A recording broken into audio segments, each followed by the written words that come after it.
আজকের মেনু আলু কাটা আছে, পোপা বা চিচিনে যেটা নামে চেনো, পেঁয়াজ, টমেটো, কুমড়ো ভাজা হচ্ছে।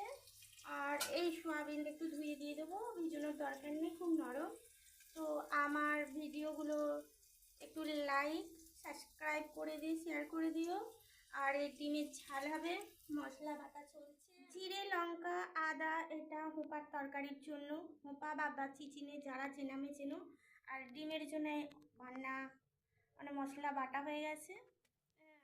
ডিমের জন্য একটু লঙ্কা আদা রসুনটা নিয়ে নিই, আর কিছু দেবো না, এগুলোই আগে বেটে নিই। বেটে নিয়ে আবার দ্বিতীয় মশলাটা, ডিম ভেজে রেখেছে ঝাল হবে।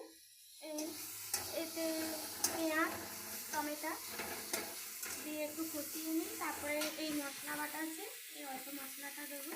দেখি তো আমরা মানুষ না, ওই 3 জন,